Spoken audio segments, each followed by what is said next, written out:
భారతదేశ చరిత్రలో ఎందరో రాజులు మొఘలులకు తలవంచి సామంతులుగా మారిపోయారు. కాని ఒక్కడు మాత్రం తలెత్తుకుని బ్రతకడమే తెలుసుకాని తలవంచడం నా రక్తంలోనే లేదు అని అక్బర్ సామ్రాజ్యాన్నే ఎదిరించాడు. ఆయనే మేవార్ పులి మహారాణా ప్రతాప్. 7.5 అడుగుల ఎత్తు, 80 కిలోల బరువున్న ఈటె, 2 ఖడ్గాలు, మొత్తం 200 కిలోల యుద్ధ సామాగ్రితో ఆయన రణరంగంలోకి దూకితే శత్రువులకి మరణం ఖాయం. అసలు ఆ చారిత్రాత్మక హల్దీఘాటీ యుద్ధంలో ఏం జరిగింది? తన ప్రాణాలను పణంగా పెట్టి రాణాప్రతాప్ను కాపాడిన ఆ గుర్రం కథ ఏంటి? ఈరోజు వీడియోలో తెలుసుకుందాం. లొంగని పట్టుదల. ఫ్రెండ్స్, అక్బర్ పదే పదే రాయభారాలు పంపాడు. నువ్వు మాకు సామంతుడిగా ఉంటే సగం ఇండియా నీకు రాసిస్తాను అని ఆశ చూపాడు.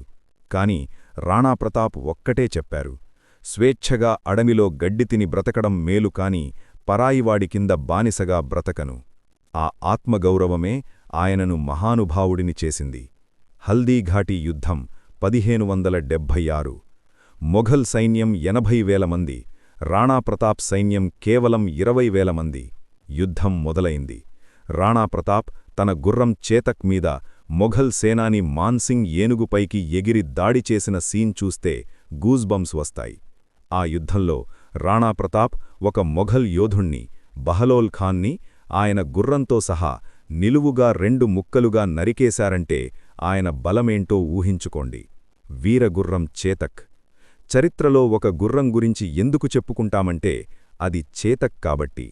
యుద్ధంలో చేతక్ కాలు తెగినా సరే రాణాప్రతాప్ను తన వీపుమీద మోసుకుంటూ ఒక పెద్ద వాగును 22 అడుగుల దూరం దూకి దాటించింది. తన యజమానిని క్షేమంగా చేర్చి చేతక్ అక్కడే ప్రాణాలు విడిచింది. అందుకే ప్రతాప్ కళ్లలో నీళ్లు తిరిగిన ఏకైక సందర్భం తన గుర్రం మరణమే. యుద్ధం తర్వాత రాణాప్రతాప్ అడవుల్లో తలదాచుకోవాల్సి వచ్చింది. రాజభోగాలను వదిలేసి నేలమీద పడుకుంటూ గడ్డితో చేసిన రోటీలను తింటూ కూడా ఆయన పోరాటం ఆపలేదు. అక్బర్ ఎన్ని ప్రయత్నాలు చేసినా రాణాప్రతాప్ను బంధించలేకపోయాడు. చివరకు రాణాప్రతాప్ మరణవార్త విన్నప్పుడు అక్బర్ కళ్లలో కూడా నీళ్లు తిరిగాయట. నీలాంటి వీరుడు మళ్లీ పుట్టడు అని అక్బరే ఒప్పుకున్నాడు. సో ఫ్రెండ్స్, ఇది రాణాప్రతాప్ గారి అలుపెరుగని పోరాటం. ఆత్మగౌరవం అంటే ఏంటో ఆయన ప్రపంచానికి చాటి చెప్పారు. ఈ వీడియో మీకు నచ్చితే వెంటనే లైక్ చేయండి. ఈ పౌరుషం నిండిన కథను మీ ఫ్రెండ్స్ అందరికీ షేర్ చేయండి. మరి నెక్స్ట్ వీడియోలో ఇండియా మీద దాడి చేసిన అలెగ్జాండర్ని అడ్డుకున్న పురుషోత్తముడు పోరస్ కథ చెప్పుకుందామా? కింద కామెంట్ చేయండి. This is Dattasai, signing off. జై మేవార్, జై హింద్.